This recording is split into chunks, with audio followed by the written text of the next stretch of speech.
Samuel n'était qu'un garçon de 14 ans. Il n'avait ni maison ni lit où dormir.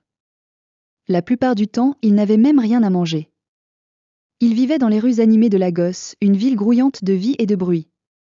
Ses vêtements, toujours les mêmes, étaient usés, déchirés et couverts de poussière. Il marchait pieds nus, ses talons calleux foulant le sol brûlant. Pour survivre, Samuel fouillait les poubelles, ramassant des bouteilles vides et des bouts de métal qu'il entassait dans un sac en toile élimée. Il espérait les vendre pour quelques pièces, juste assez pour calmer la faim qui le tenaillait. Parfois, un passant généreux lui donnait quelques kobos. Mais souvent, on le chassait avec des mots durs. « Dégage, tu es crasseux. Tu salis tout. » Pourtant, Samuel ne baissait jamais les bras, même quand son estomac criait famine, même quand il n'avait rien avalé depuis des heures. Ce matin-là, le soleil dardait ses rayons brûlants sur la ville. Samuel s'éveilla sur le trottoir où il avait passé la nuit, le béton froid lui meurtrissant le dos. Ses lèvres étaient sèches, son ventre vide depuis la veille. Il attrapa son sac et se mit en route, ses jambes frêles le portant à peine. Il arpenta les rues poussiéreuses, scrutant les caniveaux et les tas d'ordures. Il trouva une bouteille en plastique écrasée, une vieille fourchette tordue et une canette rouillée. Un sourire timide éclaira son visage tandis qu'il les jetait dans son sac. « Peut-être qu'aujourd'hui, j'aurai de quoi acheter un peu de pain, » murmura-t-il à lui-même. Bientôt, il arriva au marché, un lieu bruyant où les odeurs de poissons séchés, d'épices et de fruits mûrs se mêlaient. Les vendeuses criaient leur prix, les hommes poussaient des charrettes chargées, et les enfants couraient, tenant des morceaux de pain ou des mangues juteuses. Samuel s'approcha timidement du premier étal et murmura « Ma tante, auriez-vous un peu de nourriture dont vous ne voulez plus ?» La femme se tourna brusquement et lança « Tu crois que je cuisine pour les mendiants ? Dégage !» Samuel recula, tête basse, et s'avança vers une autre vendeuse, une femme au panier rempli de tomates bien rouges.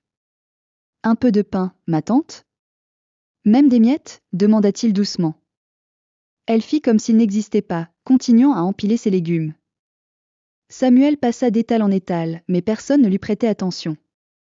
Certains le repoussaient avec colère, d'autres détournaient simplement le regard. La faim lui tordait le ventre. Ses yeux piquaient, mais il refusait de pleurer. Puis, près d'un étal de mangues, il aperçut un groupe de garçons en train de manger des épis de maïs grillés. L'un d'eux laissa tomber un morceau par terre et s'éloigna sans le ramasser. Samuel attendit, puis s'agenouilla pour ramasser le bout de maïs, essuyant la poussière avec le bord de sa chemise déchirée. Peu importait ce que c'était, son corps réclamait n'importe quoi. Mais avant qu'il puisse le porter à sa bouche, un chien errant surgit, lui arracha le morceau et disparut. Samuel s'assit sous l'étal, les bras autour des genoux, essayant de rester calme. « Les poubelles auront peut-être quelque chose aujourd'hui, » murmura-t-il. Il se releva et se dirigea vers l'arrière d'un petit restaurant, là où les restes étaient jetés chaque jour.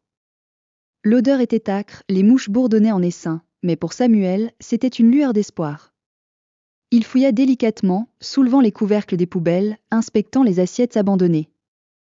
Enfin, il trouva un petit bol de riz mélangé à des haricots.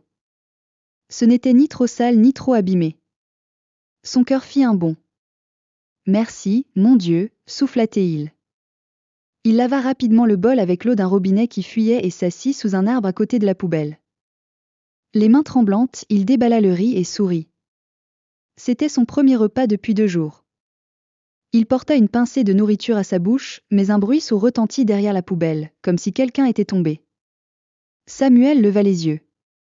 Une femme gisait sur le sol, ses vêtements poussiéreux, son visage trempé de sueur. Elle se tenait le ventre, visiblement enceinte. Samuel lâcha son bol, son cœur battant à tout rompre. Il se précipita vers elle. Ses yeux étaient fermés, ses mains tremblaient, et son ventre semblait énorme, tendu par la vie qu'elle portait. Elle semblait n'avoir rien mangé depuis des jours. « Madame, vous allez bien ?» demanda Samuel en s'agenouillant près d'elle. Elle ne répondit pas. Il regarda autour de lui. Le marché, à quelques mètres, était toujours bruyant, mais personne ne les voyait. Personne ne semblait se soucier de cette femme effondrée. Samuel lui prit la main. Elle était glacée. Il baissa les yeux sur son bol de riz, la seule nourriture qu'il avait. Puis il regarda à nouveau la femme, ses lèvres sèches, son ventre lourd.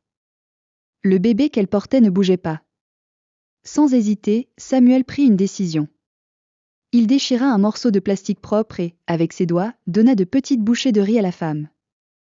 Mangez, s'il vous plaît, madame. Juste un peu. Vous devez manger, dit-il doucement.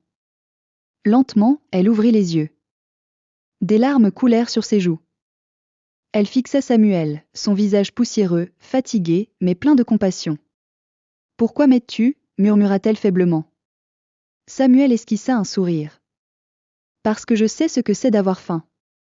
Hier, personne ne m'a aidé. Mais je ne veux pas que votre bébé souffre. La femme pleurait, mais elle mangeait lentement, chaque bouchée semblant lui redonner un peu de force. Samuel l'aida à s'asseoir et essuya son front avec le bord de sa chemise. Sa respiration devint plus régulière, son corps cessa de trembler.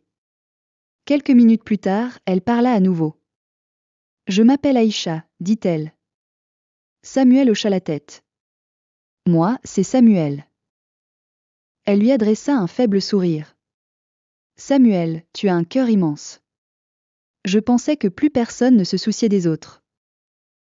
Elle fouilla dans un petit sac qu'elle portait et en sortit une carte de visite, pliée mais propre. Prends ceci. Un jour, si tu as besoin d'aide, viens me trouver.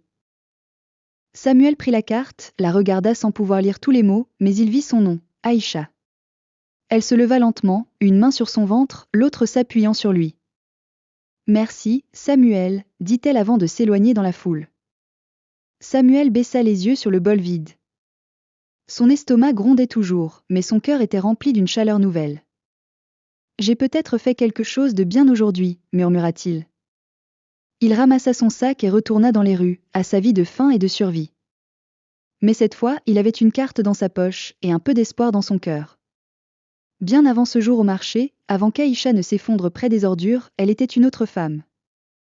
Elle avait été l'épouse d'un homme influent de Lagos, Monsieur Adebayo, un magnate des affaires qui possédait des hôtels, des flottes de voitures et des parts dans des entreprises pétrolières. Leur arrivée dans une pièce imposait le silence, leurs paroles étaient écoutées avec respect. Mais l'argent ne garantit pas le bonheur. Au début, leur amour était sincère. Ils voyageaient ensemble, partageaient des rires et des rêves. Mais avec le temps, Monsieur Adebayo devint distant, absorbé par ses affaires, arrogant.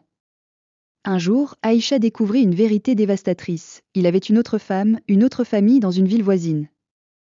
Lorsqu'elle le confronta, il répondit froidement : « Je suis un homme avec des besoins. Si ça ne te plaît pas, va-t'en. » Le cœur brisé, Aïcha quitta le manoir avec seulement un sac à main et ses larmes. Enceinte de 3 mois, elle n'avait ni argent, ni chauffeur, ni refuge. Son téléphone était coupé, son compte bancaire bloqué. Elle erra dans les rues, luttant pour survivre, jusqu'à ce jour où la faim l'emporta et où elle s'effondra près d'une poubelle, n'étant plus que l'ombre d'elle-même, une femme seule, oubliée, affamée. Des années passèrent. Samuel n'était plus un enfant. Devenu jeune homme, il vivait toujours dans la rue. Son visage s'était affiné, mais sa vie restait inchangée. Il portait toujours un sac, ramassait toujours des bouteilles et des bouts de ferraille, dormait toujours sous un pont les nuits fraîches. Certains jours, il trouvait assez pour acheter du pain ou une poignée de haricots. D'autres, son estomac restait vide. Pourtant, Samuel gardait son sourire. Il partageait ses miettes avec les chiens errants, plaisantait avec les enfants du quartier. Dans sa poche, il conservait toujours la carte d'Aïcha, usée mais précieuse. Il ne l'avait jamais utilisée, ne savait même pas si elle était encore en vie, mais cette carte était son talisman, un symbole d'espoir. Un après-midi, sous un soleil de plomb, Samuel traversait une rue animée, son sac rempli de bouteilles. Il avait repéré un tas de ferraille de l'autre côté et voulait s'y rendre avant les autres. Il vérifia la route, qui semblait dégagée, et s'engagea. Soudain, un klaxon retentit. Une voiture surgit à toute vitesse. Avant qu'il puisse reculer, elle le percuta. Des cris éclatèrent. Son sac vola, les bouteilles se brisèrent sur l'asphalte. Samuel gisait immobile, du sang s'écoulant lentement de son corps. Une foule se forma. « Emmenez-le à l'hôpital » cria quelqu'un. « C'est le garçon des bouteilles. » Un taxi le transporta à l'hôpital Sainte-Marie, le plus proche. Inconscient, la tête en sang, la poitrine s'affaissant à peine, Samuel fut pris en charge par les médecins. Une infirmière entra alors dans la salle. Ses gestes étaient doux, son regard rempli de compassion. Lorsqu'elle vit le visage du patient, elle s'arrêta net. « Samuel » murmura-t-elle, sous le choc. Elle se tourna vers le médecin à côté d'elle. S'il vous plaît, confiez-le-moi. Je m'en occuperai personnellement. Le médecin acquiesça. Elle posa une main sur la poitrine de Samuel. Tu m'as nourri quand tu n'avais rien. Maintenant, je vais me battre pour toi. C'était Aïcha. Samuel gisait dans son lit d'hôpital, inconscient, des bandages autour de la tête et du torse. Des machines bipaient à ses côtés, une perfusion dans son bras. Aïcha ne quittait pas son chevet. Son uniforme d'infirmière était froissé, ses yeux rougis par les larmes, mais sa détermination était inébranlable. « Tu ne sais pas ce que je suis devenue, Samuel, murmura-t-elle. Mais ce jour-là, derrière le restaurant, tu m'as sauvée. J'étais prête à abandonner. Tu m'as donné ton seul repas, sans rien garder pour toi. Maintenant, c'est à moi de te donner une seconde chance. » Chaque matin, Aïcha nettoyait ses blessures, le nourrissait par sonde, lui parlait même s'il ne répondait pas.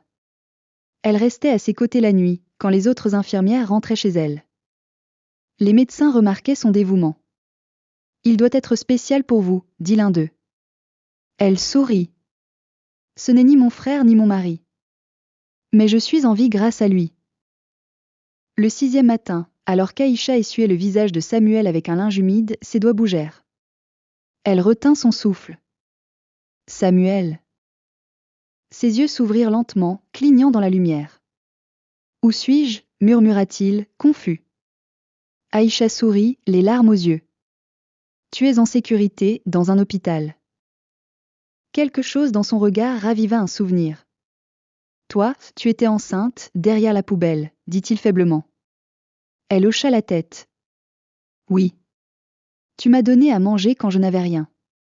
Je ne t'ai jamais oublié, Samuel. » Pour la première fois depuis des années, quelqu'un prenait soin de lui. Samuel tenta de s'asseoir, mais Aïcha l'arrêta doucement. « Repose-toi.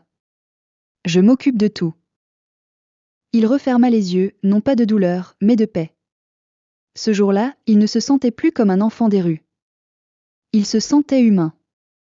Samuel resta à l'hôpital 2 semaines de plus. Aïcha venait chaque jour, lui apportant de la soupe chaude, des vêtements propres, des sourires réconfortants. Son corps guérissait, mais son cœur aussi. Un matin, le médecin lui dit « Samuel, tu es assez fort pour sortir. » Il baissa les yeux sur ses mains maigres, murmurant « Mais où vais-je aller ?» Il n'avait ni maison, ni famille, ni argent. Aïcha entra alors avec un sac de provisions. Voyant son air perdu, elle sourit. « Ne t'inquiète pas. Tu viens avec moi. » Ce soir-là, elle l'emmena dans un petit taxi à travers les rues bondées de Lagos, passant devant des immeubles imposants et des quartiers calmes. Ils arrivèrent dans un appartement modeste mais chaleureux, avec des rideaux colorés et l'odeur de pain frais. Samuel entra, émerveillé. Il n'avait jamais connu un tel endroit. Une petite fille aux traits soignés et aux yeux pétillants surgit d'une pièce. « Maman, c'est qui ?» demanda-t-elle en se cachant derrière Aïcha. Celle-ci s'agenouilla et serra l'enfant contre elle.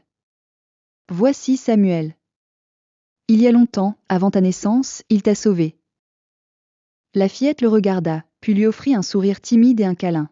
« Merci, murmura-t-elle. » Samuel, ému, demanda « C'est le bébé de ce jour-là ?» Aïcha hocha la tête. « Oui, elle s'appelle Amara. Ça signifie éternel en Igbo. Elle est la grâce à toi. » Les larmes montèrent aux yeux de Samuel. Cette nuit-là, pour la première fois depuis des années, il dormit dans un vrai lit, le ventre plein, entouré d'amour. Les semaines passèrent. Samuel vivait désormais avec Aïcha et Amara. Il aidait à nettoyer, faisait les courses, jouait avec la fillette. Il recommença à rire, à manger à sa faim. Avec les livres d'Amara, il apprenait à lire et à écrire. Aïcha, voyant son sérieux, lui annonça un matin « Samuel, j'ai parlé à un ami qui dirige une entreprise de recyclage. Ils veulent t'embaucher pour trier les matériaux. » Samuel n'en croyait pas ses oreilles. Un vrai travail. Elle sourit. Oui, dès la semaine prochaine. Des larmes de joie coulèrent sur ses joues. Merci, Aïcha. Tu ne m'as pas seulement sauvée.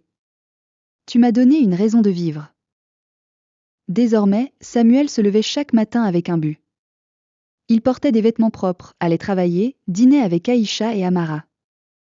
Il ne dormait plus sous les ponts. Il n'était plus le garçon des bouteilles. Il était Samuel, un jeune homme avec un avenir. Chers amis, cette histoire nous rappelle que ceux qui ont le moins donnent souvent le plus. Un geste de bonté, même petit, peut changer une vie des années plus tard. Ne jugez personne trop vite. La personne que vous aidez aujourd'hui pourrait bien vous sauver demain. Si cette histoire vous a touché, partagez-la avec quelqu'un qui a besoin d'espoir. Merci.